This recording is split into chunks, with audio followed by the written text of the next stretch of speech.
অবশেষে আর কোনো রাস্তা না পেয়ে West Bengal central school service commission 30,000 প্রার্থীদের এবার টেট সার্টিফিকেট দিতে উদ্যোগী হলো। হ্যাঁ বন্ধুরা, আর এই টেট সার্টিফিকেটটা আগামী 14ই জুন থেকেই দেওয়া শুরু হয়ে যাবে, যা 5ই জুলাইয়ের মধ্যে সবাইকে দিয়ে কমপ্লিট করে দেবে। কাদের সেই টেট সার্টিফিকেট দেওয়া হবে এবং কীভাবে সেই টেট সার্টিফিকেট পাওয়া যাবে, অর্থাৎ কীভাবে আবেদন করতে হবে, যাবতীয় বিস্তারিত আজকের এই ভিডিওতে তুলে ধরবো। তাই ভিডিওটিকে শেষ পর্যন্ত দেখার অনুরোধ রইল এবং যারা চ্যানেলে নতুন অবশ্যই সাবস্ক্রাইব করে বেল নোটিফিকেশান প্রেস করে তারপরে ভিডিও দেখুন। আর যারা অলরেডি সাবস্ক্রাইব করে নিয়েছেন তাদের অনেক অনেক ধন্যবাদ। ভিডিওটিকে একটি লাইক ও বন্ধুদের মাঝে শেয়ার করার অনুরোধ রইল। তাহলে আর কথা না বাড়িয়ে সরাসরি চলে আসি আজকের মূল প্রসঙ্গে। দেখুন, খবরটি কি আপনারা দেখতে পাচ্ছেন। শুরু হলো প্রক্রিয়া। 14ই জুন থেকে টেট সার্টিফিকেট দেওয়া হবে। হাইকোর্টের নির্দেশে কর্মরত সব শিক্ষকদের নিয়োগের সংক্রান্ত নথিপত্র ডিজিটাইজড করার কাজ চলছে রাজ্যে। তার জন্য শিক্ষকদের নিজেদের নিয়োগ নথি জমা দিতে হচ্ছে জেলা বিদ্যালয় পরিদর্শকের কাছে, যা করতে গিয়ে ফাঁপড়ে পড়েছিলেন 2011 সালের 12তম রিজিনাল সিলেকশন টেস্টে। আরএলএসটি উত্তীর্ণ হয়ে বর্তমানে শিক্ষকতা করা বহু শিক্ষক, কারণ তাদের কাছে সেই টেট সার্টিফিকেট নেই। সেই শিক্ষকদের আবেদনে সাড়া দিয়ে তাদের টেট সার্টিফিকেট দিতে উদ্যোগী হয়েছে কমিশন। কমিশনের আঞ্চলিক দপ্তর থেকে জারি বিজ্ঞপ্তি অনুযায়ী 14ই জুন থেকে 5ই জুলাই পর্যন্ত টেট সার্টিফিকেট বিতরণ করা হবে। এই সময়সীমার মধ্যে টেট সার্টিফিকেটের জন্য আবেদন জানানোর সংশ্লিষ্ট প্রার্থীদের প্রয়োজনীয় নথি জমা দিয়ে তা সংগ্রহ করতে বলা হচ্ছে। প্রসঙ্গত, 12তম আরএলএসটির ভিত্তিতে রাজ্যে প্রায় 30,000 শিক্ষক নিয়োগ করা হয়েছিল।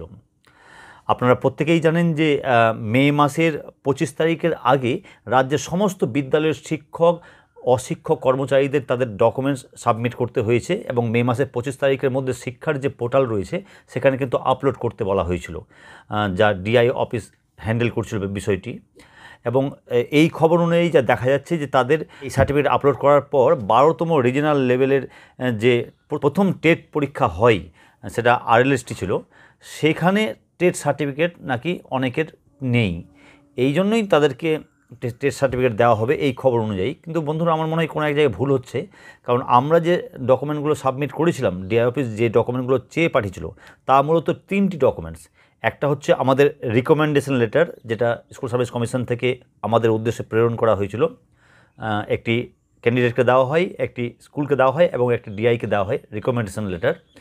অন্যটি স্কুল যে আমাদের অ্যাপয়েন্টমেন্ট লেটার দিয়েছিল, বাই পোস্টে পাঠিয়েছিল বাড়িতে, সেই অ্যাপয়েন্টমেন্ট লেটার দেওয়া হয়েছিল। এবং অন্যটি যে চাওয়া হয়েছিল ডিআই অফিস থেকে, সেটা হচ্ছে আমাদের অ্যাপ্রুভেল, আমাদের সার্ভিসটা যখন অ্যাপ্রুভ হয়ে আসলো আমাদের কাছে, সেই যে সার্টিফিকেটটা, সেই অ্যাপ্রুভেল সার্টিফিকেটটা কিন্তু দিতে বলা হয়েছিল। এই 3টি ডকুমেন্টসই মূলত ডিআই অফিস থেকে চেয়েছিল। কিন্তু এখানে যা খবর উঠে আসছে যে টেট সার্টিফিকেট নেই অনেকের কাছে, এটা ওই ডকুমেন্টস জমা দিতে গিয়ে ধরা পড়ে, কিন্তু টেট সার্টিফিকেট আমাদের কারো কাছ থেকে কিন্তু নেওয়া হয়নি। তো যাই হোক, ভালো খবর এটাই যে টেট সার্টিফিকেট নতুন করে দেওয়া হচ্ছে, কারণ একবার অলরেডি টেট সার্টিফিকেট দেওয়া হয়েছে এই সমস্ত প্রার্থীদের। আমার কাছেও সেই টেট সার্টিফিকেটটা আছে, কিন্তু সেটার ভ্যালিডিটি সম্ভবত 3 বছর ছিল। 2012, 13, 14, 15 এরকম হবে, 31 মার্চ পর্যন্ত। তবে আবার যদি নতুন করে দেওয়া হয় তাহলে অতি অবশ্যই ভালো। তবে যারা 29 জুলাই পরীক্ষা দিয়েছিলেন এবং 2013-তে জয়েন করেছিলেন, 12তম আরএলএসটির যে সমস্ত শিক্ষক শিক্ষিকারা রয়েছেন, তারা অবশ্যই কিন্তু আপনাদের সেই টেট সার্টিফিকেট নেওয়ার জন্য আবেদন জানাতে হবে এবং সেই আবেদনের জন্য প্রয়োজনীয় নথিও দিতে হবে। যদিও এই সমস্ত বিষয়টি ডিআই অফিস আপনাদের ক্লিয়ার করে দেবে, স্কুলে অবশ্যই মেল দেবে। আমিও চেষ্টা করব, আমি যদি এ সম্পর্কে কোনো খবর জানতে পারি আমাদের এই চ্যানেলে ভিডিও করে তুলে ধরার। আপনারা যদি খবরটি পেতে চান অবশ্যই ভিডিও কমেন্ট বক্সে কমেন্ট করুন। তাহলে দেখা হচ্ছে পরবর্তী ভিডিওতে। ততক্ষণের জন্য সকলে ভালো থাকুন ও সুস্থ থাকুন। ধন্যবাদ।